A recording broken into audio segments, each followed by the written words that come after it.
Gaurav, so first of all thanks, आपने time दिया Gaurav for this interaction, and congratulations for getting selected in prestigious home ministry in the post of joint assistant director, and that Thank you, is sir. in home affairs, right? Thank you, sir. Thank you, sir. And this post is through UPSC, तो Yes, sir. बहुत prestigious job है ये। गौरव, आपकी interaction से I am sure lot of students will get benefited, and I start my interaction with you only. So सबसे पहले गौरव, आप हमें अपने बारे में बताइए। आप कहाँ से बिलोंग करते हैं, विच पार्ट ऑफ इंडिया, और आपने ग्रेजुएशन कहाँ से किया है, and what was your CGPA and when did you graduate, and your GATE journey कैसी थी, और ये जो आपने एग्जाम लिखा है ये यूपीएससी के थ्रू लिखा है, तो इस एग्जाम के बारे में थोड़ा बाद में जानते हैं, पहले आप अपने बारे में थोड़ा सा बताएं हमें। Yes sir, thank you sir. Vijendra sir, मस्त फर्स्ट तो मैं थैंक यू बोलना चाहूंगा आपको सर। मैंने आपको बस यूट्यूब पे वीडियोस में ही देखा था, इसके पहले योर पीडीएफ पे, तो मैं देखता था कि मतलब आप बहुत अच्छे से लोगों को गाइड करते थे, तो मेरा भी पॉजिटिवली कि मेरे को आपका इंटरेक्शन के लिए मौका मिला और आपसे गाइडेंस का मौका मिला इंटरव्यू के लिए, तो उसमें काफी पॉजिटिव मेरे साथ रहा। But I start my journey sir, that I am Gaurav Sharma sir. Currently, I am working as a senior scientific assistant, gazetted officer in Ministry of Defence, sir. I belong from Shiopur district nearby Gwalior from Madhya Pradesh, sir. Okay. I had done my schooling from Shiopur only, sir. After that, I had done my BTech from Medicaps Institute of Technology from Indore, Madhya Pradesh, sir. Okay. After that, after completion of that BTech, sir, in 2011, I don't have any job. As a situation, you know that in electronics there is no job, sir. So like other student, I start preparing for the government examination, sir. Okay. But during that 1 year, sir, of that period, sir, I was not able to clear any exam. Unfortunately, I get a good marks in the GATE 2012, sir. Because in 2012 I get a good marks, so I get a MNIT Jaipur for MTech in electronics and communication. But during my MTech, I was more worried about that government job, sir, not about that MTech curriculum. So in that curriculum, I'm also going for the library for study purpose to get some job. Journey was not that much easy, sir, at that time, because there was less resources. Just now, like that YouTube is so much sufficient video was available. At that time, we have only facility to go to the library and see the books in 2012, sir. So every day I'm going to library and getting some details regarding my technical knowledge. Meanwhile, sir, I written so many examination. I can tell you that in 2012, sir, I cleared the MPPGCL, Madhya Pradesh Power Generation Junior Engineer exam. In that, but I cleared the written exam, but not able to select in the interview. Maybe I don't know why I was not compatible at that time. So after that, in 2012, sir, I cleared Bharat Electronics Limited, Airport Authority of India, Coal India, so many written examinations, but not able to get any job from that. After that, that struggling was continue with my MTech also. So in 2013, sir, I wrote an exam of that BSNL Junior Engineer, TTA, that is previous name was TTA, Technical Telecom Assistant. Yes. So that is only a written examination. There is no interview in that. So fortunately, I got that. So that is the first job, sir, I got through written exam.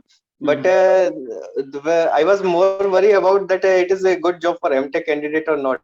So still I'm preparing for the other examination. But that written clear is continue. But getting a job through interview is difficult at that time. Again, I got qualified and written for Kendriya Vidyalaya also, sir. In KVS, sir, then TGT post is there. After that, same in 2014, I clear same again Bell, but not get the management trainee job. But same time, Prasar Bharati job was came, sir. For Doordarshan Kendra and All India Radio, sir, engineering assistant post was there. So I cleared that written examination and get that job also. But that is through SSC, so I know that thing that it will got a delay for 1 year. So meanwhile, I joined that BSNL, and for 1 year, I went for that BSNL job. I was posted in Rajasthan, Jodhpur, nearby Jodhpur. One district is Pali, sir. I was posted there. So I am waiting for my Doordarshan call letter always. That I was not in the mood of doing that BSNL job. After 1 year, I got my call letter from Prasar Bharati. I was posted in Doordarshan Kendra Bhopal in 2015, sir. So in 2015, I joined Doordarshan Kendra Bhopal. After 2.5 years, that a Doordarshan job, I can tell, sir, that you will learn the things how much you want, but the life was so much easy there. So I forget I was a MTech candidate and doing this job. So I am enjoying the flow only, sir. Okay. So meanwhile, after I got the marriage also in during that period, sir. Okay. So after that, I am thinking that what I am doing here, engineering as an engineering assistant, is it enough for me? So I am thinking that my other friends are still preparing and they are getting a good jobs through UPSC other examination, but I am not able to do fight that like that. So then I start preparing for UPSC examination, sir. For engineering services, I started. But I know my capability, sir, that I was not good candidate for that engineering services examination because that technical as well as technical and non-tech is required for that. But I was good at that time only in technical, so not able to clear that engineering services written exam till now, sir. But one UPSC engine exam was there, sir. This for this department. DGAQS, sir, Director General of Aeronautical Quality Assurance. Few of the persons know only about this department, sir, because it is a good department and the post is also a good, a gazetted officer post you will get in a defense. So you will get the things easy. So I cleared that written examination and first time I faced the UPSC interview panel at that time for this job. So that panel was so much happy to see me. After that, this much 2011, I have passed out and I am coming for interview in 2016. So they asked me regarding my technical things and my MTech, all things they asked, and for regarding that communication system, so many questions they asked. So I answered very patiently all the questions, and after 45 minutes of interview, I get a result that I is qualified for that senior scientific assistant post.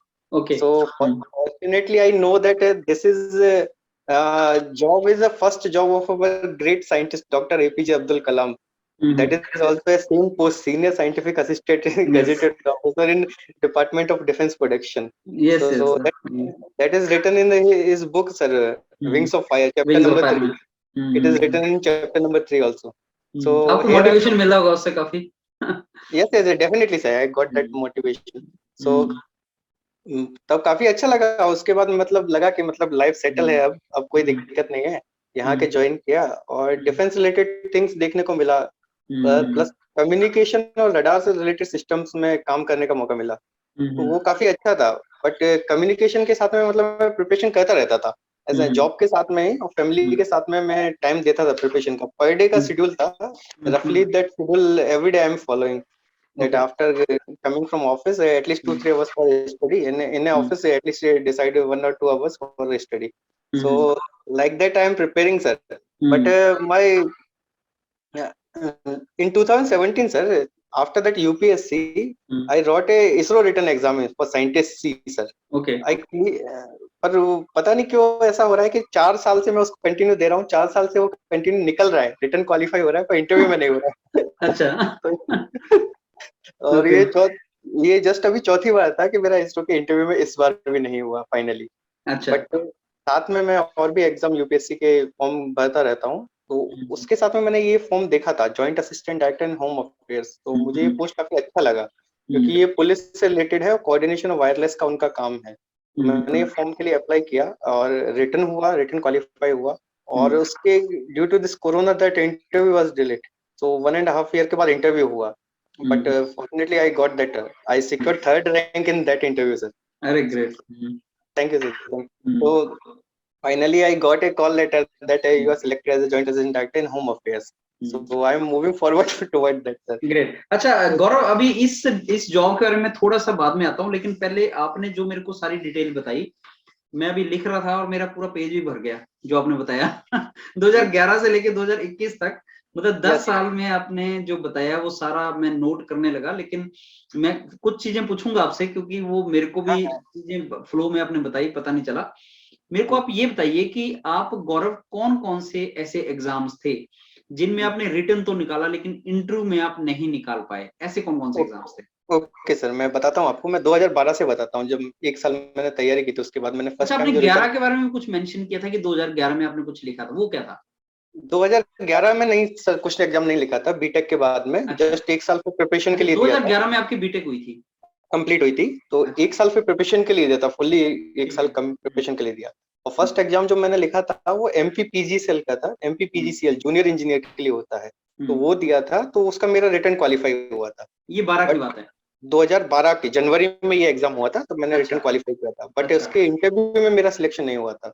ठीक है। तो साथ में मैंने gate का exam भी दिया था, तो उस टाइम पे मेरी 2000 कुछ रैंक आई थी सर, 2100 के अराउंड रैंक थी मेरी गेट में। अच्छा तो उसके थ्रू मेरे को एमएनआईटी जयपुर मिल गया था। और बट आपने साथ ज्वाइन कर में लिया? मैंने ज्वाइन किया था सर, अच्छा 2012 में ज्वाइन कर लिया था। अच्छा। बट बट लग रहा था कि मतलब एमटेक के बाद भी अगर जॉब नहीं लगी तो फिर वही सिचुएशन आ हम्म जाएगी, यहाँ पे जो हम्म सिचुएशन से स्टार्ट किया है। तो हम्म। फिर प्रिपरेशन स्टार्ट थी सर, तो 2012 में ही मैंने 4 एग्जाम निकाले थे, रिटर्न एग्जाम। अच्छा, ये एमटेक करते करते? करते करते हाँ ये कह सकते हैं, या फिर एमटेक के ज्वाइनिंग के जस्ट पहले, जो फुल अच्छा मार्च से और जून तक का जो पीरियड होता है, हाँ उसमें हाँ, भारत इलेक्ट्रॉनिक्स लिमिटेड है सर, बेल का एग्जाम होता है, बेल का एग्जाम होता है, सही मैनेजमेंट है। ट्रेनिंग। हाँ, सही है। उसके बाद एयरपोर्ट अथॉरिटी ऑफ इंडिया का एग्जाम हुआ था उसी टाइम पे 2012 में, कोल इंडिया का एग्जाम हुआ था, तो वो हम्म। हुआ था। और उसके साथ में अपना आईबीपीएस का एग्जाम हुआ था, जो बैंकिंग के लिए होता है। तो आपने कुल चारों मिला निकाल लिए? चारों मैंने क्वालिफाई किया था सर उस तो टाइम पे। इसका मतलब गौरव, आपका 2012 में जो आपने ब्रेक ली थी एक साल की, तो इसको कह हम्म, सकते हैं कि 2012 में आपका लेवल आ गया था तैयारी का, रिटन एग्जाम का लेवल आ गया था? Yes sir, yes sir, yes sir, क्योंकि रिटर्न आप लेवल जैसे से मेरे कोल इंडिया क्वालिफाई का हो निकाल रहे हैं, बेल का निकाल रहे हैं, और इवन गए। आईबीपीएस का भी निकाल लिया, मतलब आपका नॉन टेक्निकल भी अच्छा हो गया था। नॉन टेक अच्छा हो गया था सर, उस टाइम पे अच्छा हो गया था। चारों एग्जाम तो निकाल लिए, उसके बाद क्या हुआ? चार हाँ, तो चारों एग्जाम निकाल लिए थे सर, जो लेकिन इंटरव्यू में किसी में नहीं हुआ था सर। चारों अच्छा, के रिटर्न क्वालिफाई हुआ था, ये इंटरव्यू मैंने 12 की बेल का बात है? इंटरव्यू। ये 12 की बात है सर। अच्छा। तो फिर उसके बाद एमटेक कंटिन्यू किया सर, 12 हम्म से 13 14 तक मेरा एमटेक रहा है एमएनआईटी हम्म, जयपुर में। तो अच्छा। वो एमटेक के साथ में मैं पढ़ता रहता था, एग्जाम देता एमटेक रहता आपने था। किस चीज में किया, स्पेशलाइजेशन क्या था आपका? इलेक्ट्रॉनिक्स एंड कम्युनिकेशन ही है सर मेरी अच्छा, ब्रांच, उसी में किया, ठीक है। इसी ब्रांच में किया है मैंने, कोर ब्रांच में किया है। और हम्म, मेनली डिजिटल कम्युनिकेशन था वहां पे इसमें। ठीक है ठीक है। लेकिन साथ में पढ़ता रहता था जॉब के साथ, मतलब एमटेक के साथ में, सॉरी। तो हम्म, एमटेक के साथ जब तैयारी करता रहता था, तो 2013 में मैंने बीएसएनएल का जूनियर इंजीनियर का पेपर दिया था, अच्छा। वो क्वालिफाई किया था, तो उसमें रिटर्न ही था। तो वो हम्म मेरे लिए पॉजिटिव एज था कि मेरा हम्म, रिटर्न तो निकल रहा था, तो ये रिटर्न निकल गया, इसका मतलब जॉब तो सिक्योर हो गई, एटलीस्ट एक हाँ। जॉब तो मिलेगी अपने पास। फिर हम्म। के साथ में ही मैंने फिर केंद्रीय विद्यालय में एक टीजीटी का फॉर्म नहीं, निकला था अभी सर। अभी मैं रुकूंगा आपको यहाँ थोड़ी देर, कि आपका जो बीएसएनएल में जॉब थी वो क्या थी, टीटी क्या आपने कुछ बताया था नाम? हाँ हाँ, टेक्निकल टेलीकॉम असिस्टेंट पोस्ट होता है, टीटीए टीटीई? बोलते हैं। ए जेटीयू नहीं बोलते बोलते हैं, उसको, टीटीई बोलते हैं। टीटीए बोलते हैं टीटीए। जे। हाँ, तो ये क्वालिफाई हुआ था सर। तो आपने नाउ इसको ज्वाइन नाउ किया था? यस सर, मैंने ज्वाइन किया था अच्छा, इसको। इसको ज्वाइन दो कर लिया आपने। 2014 में इसका मतलब मेरा ज्वाइनिंग आया था, तो ठीक जस्ट है। जिस दिन मेरा एमटेक खत्म हुआ था उसके नेक्स्ट डे मैंने वहां ज्वाइन कर लिया था। तो कह सकते हैं कि ये आपकी पहली जॉब थी? हाँ, ये फर्स्ट जॉब थी सर, बीएसएनएल। 2014 में आपने पहली ज्वाइन कर ली आफ्टर एमटेक? हाँ, यस ठीक सर, है यस सर। ठीक है। लेकिन हाँ जी। साथ में 2013 में भी मैंने केंद्रीय विद्यालय का रिटर्न भी निकाला था, तो उसमें अच्छा इंटरव्यू में नहीं हुआ मेरा। अच्छा फिर 2014 में भी मैंने बेल का रिटर्न फिर से निकाला था, अच्छा। लेकिन उसमें फिर से इंटरव्यू में मेरा नहीं हुआ था। ठीक है। तो उसके साथ में एक दूरदर्शन का प्रसार भारती का एग्जाम हुआ था इंजीनियरिंग असिस्टेंट के रिगार्डिंग। अच्छा, वो तो जॉब वो थी engineering engineer assistant? Assistant, engineering assistant post है सर। अच्छा, वो गेस्टेड लेवल, ऑफिसर है? Not a gazetted officer, level 6 है सर वो। अच्छा। वो भी हुआ था, तो वो हम्म। भी मेरा क्वालिफाई हुआ था, और उसका रिटर्न भी हुआ था, उसका इंटरव्यू में मेरा सिलेक्शन हो गया था, तो अच्छा, मेरे तो पास पहला पहला इंटरव्यू आपका वो निकला, प्रसार भारती वाला? पहला पहला हाँ इंटरव्यू जो कह सकते हैं कि मेरा प्रसार भारती का पहला इंटरव्यू वो निकला। कौन सा ईयर है, 2015? 2014 में सर, 14 में निकल सेम गया ईयर, आपका? अच्छा 14 ठीक में है। निकल गया। लेकिन ठीक वो है। एसएससी के थ्रू था, तो मुझे पता था कि अच्छा। इसमें टाइम लगेगा ज्वाइनिंग में। तो हम्म। मैंने मीनवाइल दूरदर्शन की जगह बीएसएनएल को ज्वाइन कर लिया था, क्योंकि एक अच्छा, साल का खाली बैठने से अच्छा है कि जॉब किया जाए, इंजीनियर के सही है। लिए तो वही सही लगता है।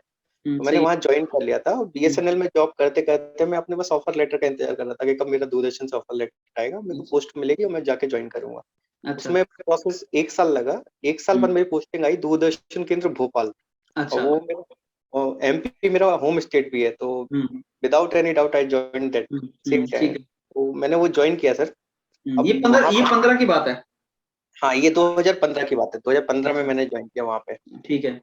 फिर 2015 से मैं वहाँ पे जो था मेनली हाई पावर ट्रांसमीटर जो होता है सर, जो टेरेस्ट्रियल ट्रांसमिशन के लिए यूज होता है, और सैटेलाइट अर्थ स्टेशन जो होता है, जो सैटेलाइट डेटा ट्रांसफर करने के लिए और लाइव स्ट्रीमिंग वगैरह के लिए यूज होता है, तो उस सिस्टम में था, तो मैं वहाँ सीखा, वो सारी चीजें काफी सीखा satellite system, high power transmitter से। लेकिन थोड़ा सा मतलब ये था कि रिलैक्स वाला जॉब था, तो उतना टाइम मिलता था पर पढ़ता नहीं था, अच्छा, पढ़ाई का मतलब मूड नहीं था, बस जॉब लग गया, गवर्नमेंट जॉब है, बस सफिशिएंट था। मतलब गवर्नमेंट जॉब थी, सैलरी थी, लेकिन आराम भी था साथ में। आराम आराम काफी था, तो पढ़ने का मन नहीं करता था। अच्छा। तो हाँ, बट साथ में और लोग तैयारी करते रहते थे सर, क्योंकि हम सब हाँ, यंग लोग थे, तो बाकी लोग तैयारी करते रहते थे, तो मुझे भी लगता था कि मतलब ये लोग कर सकते हैं, तैयारी कर रहे हैं, तो मैं भी कर सकता हूँ। अच्छा। तो साथ साथ में फिर मैंने स्टार्ट किया सर, 2016 में ही मैंने स्टार्ट किया फिर से, मतलब अच्छा। 1.5 ईयर के बाद मैंने स्टार्ट किया प्रिपेयर करना। तो मेरा यूपीएससी का एक रिटर्न था, ये डिपार्टमेंट है डीजीएक्यूए, इसके लिए रिटर्न एग्जाम था, गजेटेड ऑफिसर लेवल 7 है, गजेटेड ऑफिसर पोस्ट था, सीनियर साइंटिफिक असिस्टेंट है पोस्ट का नाम। तो उसका रिटर्न था, तो मैं देने गया रिटर्न, पर मुझे भरोसा नहीं था कि मतलब यूपीएससी का रिटर्न है, तो पहले तो डाउट यही था कि नहीं निकलेगा, यूपीएससी का है क्योंकि, लेकिन क्योंकि ऑलरेडी मोरल डाउन हो चुका था, 2 साल से कुछ तैयारी इतनी की नहीं थी, लेकिन जब रिटर्न दिया तो रिटर्न क्वालीफाई हो गया। फिर इंटरव्यू का था, तो मेरे को लगा कि रिटर्न क्वालीफाई हुआ है, तो इंटरव्यू के लिए अपने से पढ़ना चाहिए, तो मैंने काफी उसके 3 महीने तक टाइम देके अच्छे से जॉब से थोड़ा सा ब्रेक लेके, बीच में लीव वगैरह एडजस्ट करके, और लीव ली ऑफिस से, और काफी प्रिपेयर किया, बुक से रीड किया मैंने, काफी सैटेलाइट सिस्टम वगैरह ये सब हाई पावर ट्रांसमीटर वगैरह रीड किया बुक से। तो मेरा यूपीएससी का इंटरव्यू है सर, और इंटरव्यू उस दिन मेरा उतना अच्छा गया था, 45 मिनट मेरा इंटरव्यू चला था। तो इंटरव्यू देने के बाद मैं श्योर हो गया था कि मतलब डेफिनेटली इसमें सिलेक्शन हो ही जाएगा मेरा। और जब उसके 1 महीने बाद रिजल्ट आया, तो उसमें मेरा रैंक था, उसमें 12th नंबर का मेरा रैंक आ गया था ये उसमें। कौन सी तो जॉब बता रहे हैं आप, और कौन सा डिपार्टमेंट बता रहे हैं? ये डिपार्टमेंट है सर, डीजीएक्यूए, हाँ। Directorate general of aeronautical quality assurance. अच्छा। तो ओके। ये डिफेंस के लिए काम करता है सर, जो भी हमारे डिफेंस पीएसयूज हैं, या डिफेंस की डीआरडीओ है, जो भी डिफेंस की कंपनीज हैं, जो भी प्रोडक्ट बनाती हैं, तो वो यूजर को सप्लाई करने के पहले क्वालिटी चेक के थ्रू जाती है, तो ये क्वालिटी चेक पॉइंट है एक तरीके से। यहाँ सारा काम टेक्निकल है सर, कि आपको टेक्निकली देखना रहता है कि वो आइटम उस स्पेसिफिकेशन को मीट कर रहा है कि नहीं कर रहा है। और उसमें काफी सिस्टम्स होते हैं, तो मैं मेनली यहाँ पे जो है कम्युनिकेशन सिस्टम जो होता है, air to ground communication system और रडार सिस्टम जो होता है, उसमें स्टार्ट किया था।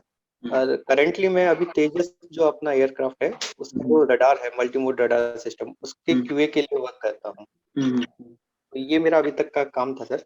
लेकिन उसके साथ में मैं जॉब के लिए, मतलब ऐसा था कि मतलब फिर पढ़ता आपने था इसको तो, ज्वाइन कर लिया था, ये जॉब आपने ज्वाइन कर ली थी? यस सर, मैं 2.5 4 ईयर अप्रोक्सीमेटली इधर हो गया मेरे को, जस्ट नाउ अच्छा। 4 ईयर कंप्लीट हो अच्छा। जाएगा दिसंबर में। अच्छा, तो मतलब 17 में आपने ज्वाइन कर लिए थे इसको? हाँ, ज्वाइन किया, 17 में ज्वाइन किया, और अभी तक कंटिन्यू है, यही जॉब में हूँ मैं। तो साथ में मैं पढ़ता रहता था, पर एक इसरो का ऐसा था सर, इसरो का मतलब मैं हर साल रिटर्न देता, 2017 में भी दिया था मैंने, लेकिन नहीं हुआ, फिर 18 में दिया, नहीं हुआ, 2020 में फिर से फॉर्म आया, इसमें मेरा दोनों क्वालिफाई हुआ। इसरो में 2 पोस्ट था, एक इलेक्ट्रॉनिक्स के लिए था और एक एसटीएल चंडीगढ़ के लिए, दोनों का रिटर्न क्वालिफाई हुआ, पर नहीं हुआ। आई थिंक 3 of 2 मार्क्स से इंटरव्यू में रहा है मेरा ओवरऑल। बट साथ में ये भी यूपीएससी का एक फॉर्म भरा हुआ था मैंने, joint assistant director home affairs के लिए, तो ये जब दिया मैंने, तो इसका रिटर्न क्वालिफाई हुआ, और इंटरव्यू अभी 2 महीने पहले इंटरव्यू हुआ था, तो फाइनली उसमें इंटरव्यू काफी अच्छा गया था, इस बार भी सेम वही कम्युनिकेशन सिस्टम ने मुझसे पूछा था, तो अच्छा इंटरव्यू हुआ, फाइनली 3rd रैंक इसमें अभी आई है। तो जस्ट नाउ अभी रिजल्ट आया है, बट अभी ज्वाइनिंग मेरी नहीं हुई है। ग्रेट। तो आपके पास गौरव बहुत ज्यादा हेल्दी एनरिच्ड एक्सपीरियंस है रिटन एग्जाम्स के और इंटरव्यूज के, एंड आई मस्ट, यस 2012 से स्पेशली आप कंटिन्यूअसली एग्जाम्स निकाल रहे हैं और आप मोटिवेटेड हैं। बीच में ऐसा भी हुआ कि आपको ऐसी नौकरी भी लगी जिसमें आपको लगा कि अब रिलैक्स्ड है तो कोई ट्रबल नहीं है, लेकिन स्टिल आप लगे रहे, और यस आप इवेंचुअली एक बहुत अच्छी पोजीशन पे ये आपको ऑफर मिला है इसका, जो मिनिस्ट्री ऑफ होम अफेयर्स है यस उसमें आप जो assistant, joint assistant director as I think you said, तो यस ये सर, अच्छी पोजीशन है, काफी अच्छी पोजीशन है यस गौरव। अच्छा गौरव, मेरे को ये बताइए, जो आपका अभी इंटरव्यू फाइनली हुआ इस पोस्ट के लिए, तो इन्होंने ये पूछा यस नहीं आपकी जर्नी के बारे में सारा, कि भाई इतनी जॉब्स यस तुम कर चुके हो, तो क्या? Yes sir, yes sir, yes sir, मैं इसके बारे में बताना चाहूंगा सर।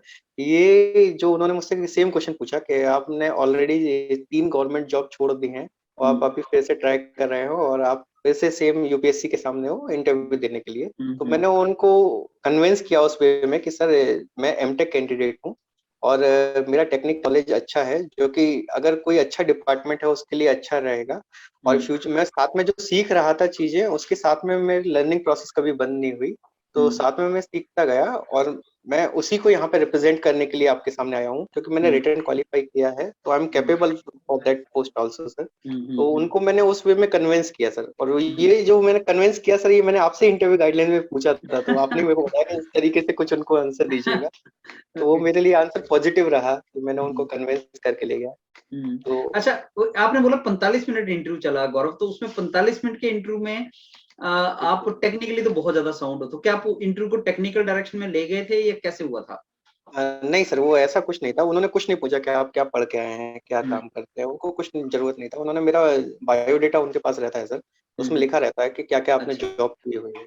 तो उन्होंने मुझसे टेक्निकल नहीं पूछा सर। फर्स्ट क्वेश्चन उन्होंने मुझसे क्रिकेट के रिगार्डिंग पूछा। उसमें पूछा कि आपकी हॉबीज लिखा है उसमें क्रिकेट लिखा है, तो बताइए अभी करंट में कौन बेस्ट ऑलराउंडर है, प्रीवियसली कौन था। तो वो क्रिकेट का क्वेश्चन मैंने आंसर किया, but that was not satisfactory up to that level. तो उसके बाद उनको लगा कि ये बंदा, मतलब ये जनरल साइंस में मैंने वो आंसर किया था, बट मैं उनको कन्विंस करके ले गया था कि सर मैं जो आंसर किया वो सही है मेरे हिसाब से। फिर उसके बाद उन्होंने फिर मुझसे रिमोट सेंसिंग पूछा था sir, what is remote sensing, how India is using remote sensing, अगर सैटेलाइट नहीं है तो उसके अलावा कैसे रिमोट सेंसिंग आप कर सकते हैं। तो मैंने वो आंसर किया। फिर उन्होंने मुझसे वही पूछा था कि आपको गलवान वैली का इंसिडेंट याद है, तो उसमें रिमोट सेंसिंग यूज किया था, तो आप कैसे बताएंगे। तो मैंने उनको सारी चीजें बताई थी कि फिंगर 6, फिंगर 4 वगैरह, उनको इंसिडेंट बताया था कि वहां तक जो ट्रूप से आ गए थे, तो उसको हमने सैटेलाइट के थ्रू इमेजिंग किया था। तो फिर उन्होंने मुझसे काफी चीजें पूछी उसके रिगार्डिंग कि रिमोट सेंसिंग के अलावा और कौन सा ऐसा मीडिया है जिससे हम इस तरह की चीजें डिटेक्ट कर सकते हैं। और जनरल सेंस के क्वेश्चंस भी काफी पूछे थे। उन्होंने पूछा था कि अगर आप एयरपोर्ट पे जाते हैं तो उनको कैसे पता चल जाता है कि आपके पॉकेट में कॉइन रखा है, कि पर्स में नोट रखा है, या फिर आपके बैग में फूड है, या फिर उसके अलावा क्या आइटम है, तो क्या क्या कैसे कैसे चेक कर सकते हैं। इंफ्रारेड इमेजिंग क्या होता है। फिर मेडिकल के रिगार्डिंग क्वेश्चन पूछा था कि एमआरआई क्या होता है, और उसको कैसे किया जाता है, आप उसको कैसे वेरीफाई करेंगे कि एमआरआई से हुआ है कि नहीं, और कैंसर सेल्स को कैसे डिटेक्ट करता है। ये कुछ पूछा था। फिर वो उन्होंने रडार पे स्विच किया था सर, कि टाइप्स ऑफ रडार बताइए, क्या क्या काम होता है, आप किस फ्रिक्वेंसी का रडार किस चीज के लिए यूज में होता है, सेट ट्रैक रडार क्या होता है, सर्च रडार क्या होता है, वेदर रडार क्या होता है, इनकी फ्रिक्वेंसी क्या होती है। फिर रडार में पावर एम्पलीफायर कौन सा यूज करते हैं, मैग्नेट्रॉन क्यों करते हैं, क्लिस्ट्रॉन क्यों नहीं करते हैं, रिफ्लेक्शन क्यों करते हैं। तो ये सभी क्वेश्चन के बाद फिर उन्होंने मेरे डिपार्टमेंट का पूछा था सर कि आप क्वालिटी में काम करते हैं, क्वालिटी की डेफिनेशंस बताइए, रिलायबिलिटी की डेफिनेशन बताइए, एमटीबीआर कैसे कैलकुलेट करते हैं, एमटीबीएफ कैसे कैलकुलेट करते हैं। और फिर एक प्रैक्टिकल क्वेश्चन पूछा था कि सामने जो स्क्रीन लगा हुआ है इसका रिलायबिलिटी कैलकुलेट करके बताइए कि इसका रिलायबिलिटी कैसे कैलकुलेट करेंगे। तो वो मैंने उनको बता दिया, पैरेलल कॉम्बिनेशन और सीरीज कॉम्बिनेशन में जो कंपोनेंट्स होता है उसको फॉर्मूले के थ्रू उनको बता दिया था। फिर उसके बाद उन्होंने मुझसे जो क्वालिटी रिलेटेड स्टैंडर्ड होते हैं सर, जैसे मिल स्टैंडर्ड हम बोलते हैं, मिलिट्री स्टैंडर्ड, उन्होंने मुझसे पूछा था पावर सप्लाई का मिल स्टैंडर्ड क्या है, ईएमआईएमसी जो टेस्टिंग होती है उसका मिल स्टैंडर्ड क्या होता है, रिलायबिलिटी का मिल स्टैंडर्ड क्या है आपका, तो ये सारी चीजें, इन्वायरमेंट का मिल स्टैंडर्ड क्या है, ये पूछा था। फिर उनको पता भी था कि मतलब मैं डीआरडीओ से रिलेटेड है मेरा जॉब थोड़ा सा, तो उन्होंने पूछा था कि अभी लेटेस्ट डीआरडीओ प्रोजेक्ट क्या चल रहा है, आपको उसके बारे में क्या क्या आता है, किस फ्रिक्वेंसी पे क्यों, ये प्रोजेक्ट किस फ्रिक्वेंसी पे ही क्यों काम कर रहा है। तो वो सारी डिटेल्स उन्होंने काफी पूछी थी। तो मैंने ज्यादातर आंसर सारे किए थे सर, मतलब सेटिस्फैक्टरी आंसर थे सारे के सारे, और काफी खुश था पैनल। मतलब मैं जब इंटरव्यू का आंसर्स कर रहा था तो मुझे समझ में आ रहा था कि पैनल काफी खुश है आंसर्स से। ग्रेट। अच्छा गौरव, अब मैं आपको आपको दूसरी डायरेक्शन में लेके चलता हूँ।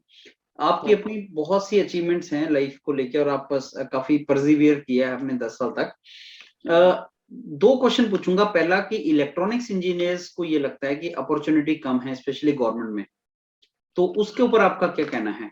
What are your opinion on that? Sir वैसे ये लगना तो ठीक है, क्योंकि मुझे भी शुरू में यही लगता था कि इलेक्ट्रॉनिक्स इंजीनियर की अपॉर्चुनिटी कम है, क्योंकि मैंने भी एमटेक के साथ में आईबीपीएस बैंकिंग तक का फॉर्म भरा था उस टाइम तैयारी पे। कर दी आपने? हाँ।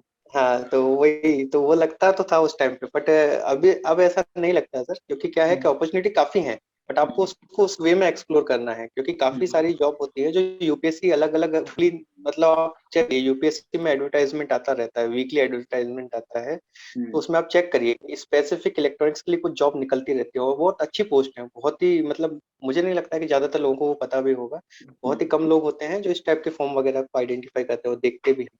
इसके अलावा सर मतलब ऐसा लगता है कि अगर एक बार आपका सर्टेन, अगर आप रिटर्न का लेवल अचीव कर लेते हैं तो फिर आपके लिए कोई भी एग्जाम मतलब ऐसा नहीं कि बड़ा होगा, फिर आप रिटर्न निकालेंगे पक्का, उसका कोई डाउट ही नहीं है। बस वही है कि इंटरव्यू में वो आपका लक ऑफ डे है।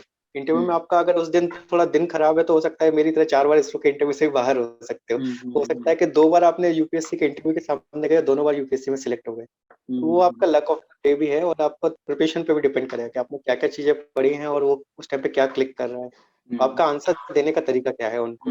तो जॉब का ऐसा कह सकते हैं कि कमी तो है, बट उतनी भी नहीं कह सकते कि कमी ज्यादा है, क्योंकि मैंने भी ऑलरेडी 4 जॉब की हैं, वो चारों इलेक्ट्रॉनिक्स में ही है, तो सही ऐसा है। सही है। और दूसरा मेरा क्वेश्चन गौरव ये है कि स्टूडेंट्स बहुत पेशेंस नहीं रखता है, जैसे तैयारी स्टार्ट करता है फिर अगर कुछ साल नहीं मिला तो इम्पेशेंट हो जाते हैं बच्चे, उनके बारे में आप क्या बोलोगे, what you will tell them? Same sir, सबके साथ में होता है, मेरे साथ में भी होता है, मतलब मैं भी कई बार मेरा रिटर्न निकलता है, इंटरव्यू में नहीं निकलता है। मैंने आपको वही बताया कि मेरे रिटर्न कितने निकले हैं और मैंने आपको यही बताया कि मेरे 4 इंटरव्यू क्वालिफाई हुए हैं।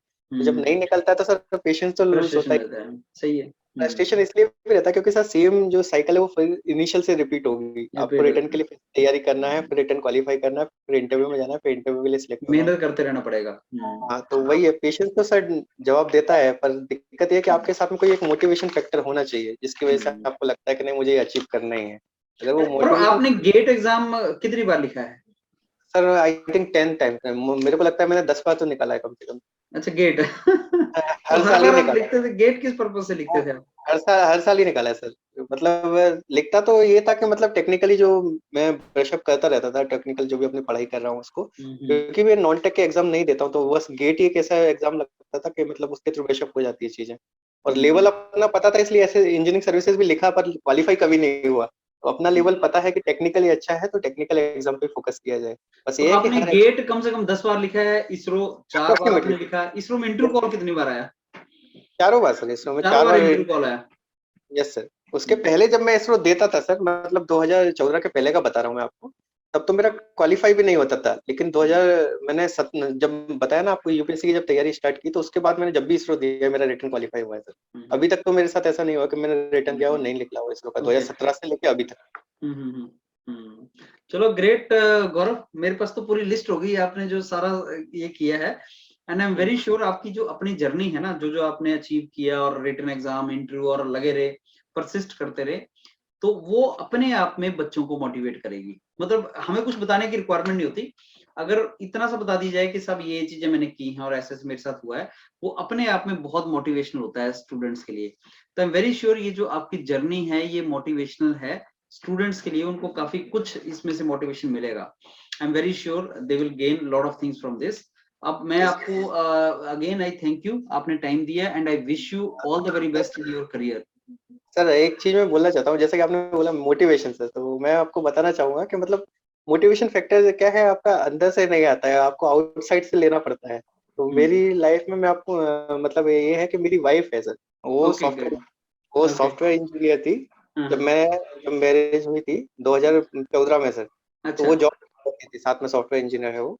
अच्छा। तो मैं दूरदर्शन में था, तो वो भी साथ में जॉब करती थी वहाँ पे सॉफ्टवेयर कंपनी में। तो अच्छा। उसको ये लगता था कि मैं कुछ कर सकता हूँ लाइफ में। तो हम्म। ऐसा नहीं है कि मतलब मेरे को अंदर एग्जाम निकाल दिया, मोटिवेट नहीं क्वालिफाई हुआ तो मोटिवेशन आ गया, तो वो एक ऐसा टर्निंग पॉइंट है फैक्टर। कि वो हमेशा मेरे को पीछे से पुश कर देते कि नहीं तुम निकाल सकते हो, कोई अच्छी जगह पहुंच सकते हैं, अच्छा यही फाइनल नहीं है। तो आपके तो पीछे सर आपके वाइफ का बहुत बड़ा यस, सपोर्ट है, राइट? बहुत ज्यादा सर। अभी मतलब जब मेरा इसरो क्वालिफाई हुआ था सर 2017 में, तो उसके बाद उसने अपनी जॉब छोड़ दी थी कि मैं मात्र इस एग्जाम को निकालूं, प्रिपेयर कर। अच्छा। अच्छा। तो उसने अपनी जॉब का सेक्रीफाइस तक किया है उसके लिए, बट अच्छा। ये है कि स्टिल मेरे को मतलब वो सेक्रीफाइस फुलफिल तो नहीं कर पाया हूँ मैं, बट हाँ ये है कि एक अच्छे लेवल पे मैं जॉब वगैरह निकाली हुई। तो अभी भी वही है, कंटिन्यूस उसके एफर्ट्स हैं कि जिस वजह से मैं यहाँ तक तो पहुंचा हूँ कम से कम। चलो that's great Gaurav. I think आपकी स्टोरी इनकम्प्लीट होती अगर हम आपके वाइफ को मेंशन नहीं करते, बिकॉज उन्होंने Yes, बहुत ज्यादा सपोर्ट किया आपको। That is truly inspiration actually. और yes, आप जॉब उनका छोड़ देना, दैट इज ट्रूली एग्जांपल कि कितना yes, सपोर्ट कर सकता है। So again that is a great thing to know from your side Gaurav. चलो yes, sir. Thank you. All the best to you and your wife both now as a Yes, couple for great career ahead, Gaurav, and thanks a thank you, lot sir. for your time. Thank you, sir. Thank you, sir.